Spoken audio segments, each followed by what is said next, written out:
Hello, everyone. Welcome back to another episode of the Big Donch Show.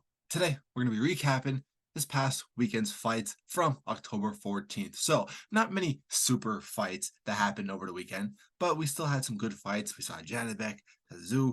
We saw, of course, celebrity boxing, which disappointment. We'll get into that. But just a reminder to subscribe to my YouTube, Big Donch, and to follow me on Instagram and TikTok, also called Big Donch. I also want to just appreciate everybody who stopped by yesterday watching the live watch party for the Janibek versus Galtieri fight.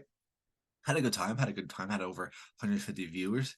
It's fun. It's fun. First time ever I've actually doing a live watch party for a boxing match. I plan to do more in the future. We'll get it going. I know obviously it wasn't that big of a fight, so viewers weren't there, but I was happy. I was satisfied with it. I might do UFC. I'm thinking about doing John Jones versus Stipe Miocic. Do a live watch party for that. I know it's not boxing, but I'm not just focusing just on boxing, right? I mean, that's a good fight regardless. John Jones and Stipe. So expect that one too. And then also other big boxing matches down in the future. So this weekend we saw celebrity boxing with KSI versus Fury, and Dylan Danis versus Logan Paul. Then we saw some real boxing. We saw the WBO and IBF Middleweight Championship, Janibek versus Galtieri on Top Rank. We saw Keyshawn Davis versus Albright on Top Rank. We saw, Richard Torres win on Top Rank. Had a good knockout. Well, TKO. I thought it was an early stoppage. We'll get into it.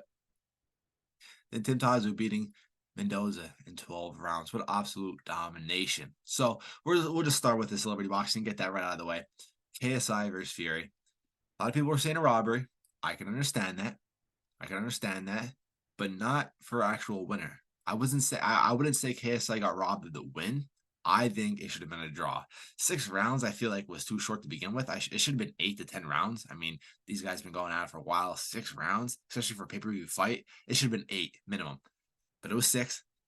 We saw Fury hit the back of the head. Let me just say, though, it was an embarrassing fight. I'll get that out of the way. It was an embarrassing fight, especially for Fury, who was supposed to be a real professional boxer. Embarrassing fight. Now, KSI, he was avoiding it, right? He was trying to get it out of the way. He was trying to clinch a lot. It was a sloppy performance. It was not boxing, and I'm sorry if you paid for that. Don't do it in the future. Listen, I watched the highlights. It was embarrassing. KSI slipping after Fury just throwing jabs. Fury, you're a professional boxer. He keeps slipping to the left when he throws a jab. Throw a hook. Do something. All he was doing was throwing hooks. I'm sorry. All he was throwing was doing jabs. KSI was slipping, get out of the way, trying to avoid the knockout. It was an embarrassing fight. I think it should have been a draw. Nobody should have been the winner. Should have been a draw. Dylan Danis versus Logan Paul. We knew that was an embarrassment. I saw all over Instagram. Dylan Danis laying on the ground, trying to do jiu-jitsu, trying to put Logan Paul in a chokehold, fighting security guards. It's embarrassing. I don't mind celebrity boxing, but don't make it a big event like that and disappoint something like that. You know what I mean? Like, if you want to have a celebrity boxing match, make sure they're actual celebrities. Dylan Danis is not an actual celebrity. He's just an internet troll. There was no reason for him to co-main event. Or if I don't know if it was him or Saul Poppy, but either way, like, come on. Make an actual celebrity boxing match who's going to take it serious. And when I say celebrity, I really mean former athletes. Like Le'Veon Bell versus Adrian Peterson. I'd be fine with that, seeing him on a pay-per-view card of an actual boxing match. Like, so Canelo versus Charlo. I wouldn't mind seeing Le'Veon Bell versus Adrian Peterson in like the prelims, like 5 or 6 fights before the actual main event. Just throw it on that, right? I wouldn't even mind that. But to make big events for all this stuff, it's embarrassing. If we want to see KSI versus Fury, fine. Don't make a big event out of it. Don't make it as a main event.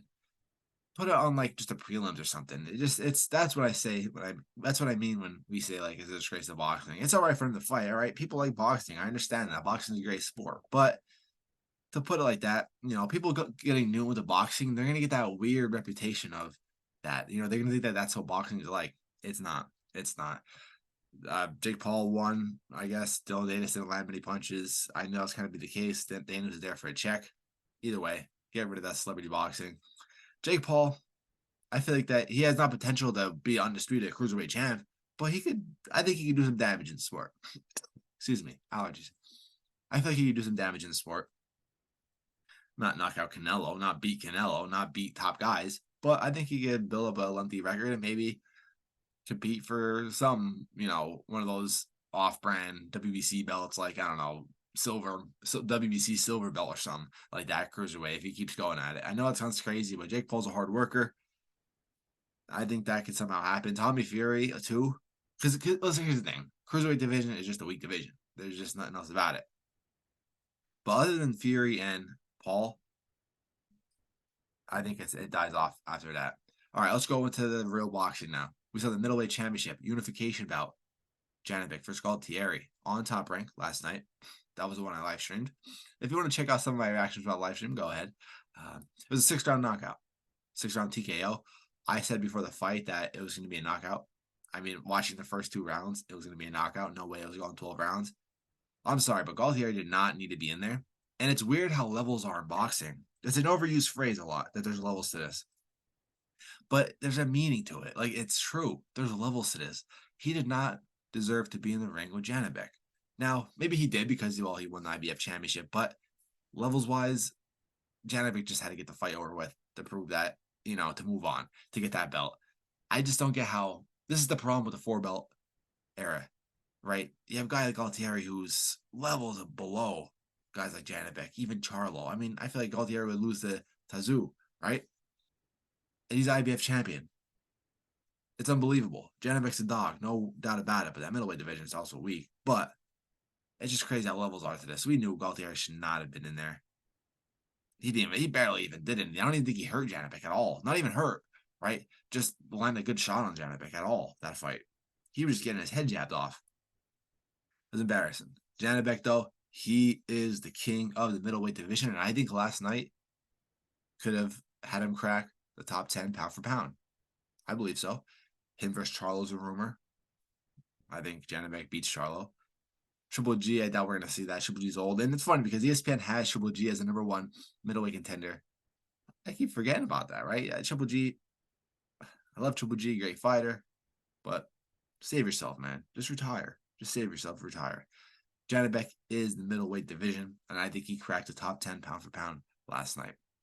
Keyshawn Davis also fought on the top rank card. He beat Nahir Albright. I scored that. I had a close fight. I mean, they had it 95-95. Whoa. When I say close fight, I mean Albright won some rounds. They had it 95-95. No. Keyshawn won. Dominated easily. But I had it like 2-1 at one point for Albright in the beginning of the fight. Albright, respect to him. He wasn't backing down. He was laying it on Keyshawn. But Keyshawn, he was just being conservative in the first half. Albright landed a big shot on Keyshawn. I know that affected him. I knew that hurt him. But Keyshawn, very composed in there. Doesn't like to show any emotion. I mean, he does show emotion by taunting all, but like actual emotion, like he's in, he's hurt or something to give an advantage toward the opponent is what I'm saying. So, respect to Keyshawn. I need to drink of water, man. I keep choking up. I don't know what it is. Anyway, it's just early morning. Allergies. It is what it is. But Keyshawn Davis, we got to see him fight a real opponent. I mean, Albright is, but get him something. Keyshawn has some belt. I don't know what belt it was, but some interim, intercontinental, some belt. Oh, I hate those belts. My opinion, one belt. That's all there should be. But either way, have Keyshawn fight a top 10 opponent. I don't know how it's going to work now because are they going to match him up with a top rank opponent or are they going to go outside promotion? Because there's not many good lightweights for Keyshawn on top rank, right? There's just not. So I don't know what they're going to do. He's going to pad his record. Richard Torres, another win yesterday. I thought it was an early stoppage. The guy he was facing, he wasn't even doing anything. Torres just getting there. Torres is another guy that we got to see him face a real opponent. I mean, people are saying against Jared Anderson. Torres ain't on that level. Richard Anderson needs to face also top competition, but Richard Anderson's still better than Richard Torres, if you get what I'm saying. So Torres needs to fight Torres needs to fight a top 15, and Anderson needs to fight a top 8. That's just my opinion. I like to see Anderson for Zhang. That might be a little too extreme for Anderson. But hey, Anderson said he wants to retire soon. He said he wants to get out of the sport soon. He wants to do as much as he could quick and get out. So if he wants to do that, I think him versus Zhang would be a good matchup. Or that one Russian dude who's signed by Ukraine or Russian. I don't know who he is. But he'd be a good matchup too at heavyweight. Tszyu versus Mendoza. He won in 12 rounds. Domination. Had some pretty good uppercuts, like 3 good uppercuts. Now, who does he face? I say Charlo. It's just that junior middleweight and middleweight division is just. I mean, we're starting to see some light under it, but it's been quiet for a while. It's been quiet for a while. I mean, the last time middleweight division was good was when Triple G and Canelo were in it. Other than that, I mean, yeah, we saw Charlo going undisputed in junior middleweight, but the competition is just not as good. I'm sorry. I like to see him fight Charlo, though. I think that'd be a great matchup. We need to see it. Judges Steve Gray scored at 116, 112. Adam Height scored at 116, 111. Katsuhiko Nakamura scored at 117, 111. All for Tszyu.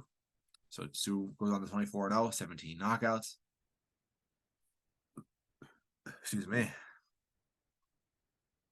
Yeah, I keep forgetting the son of former welterweight champ Katsa Tszyu. Hopefully I'm pronouncing the last name right, Tszyu. I'm just going to say it. Sorry.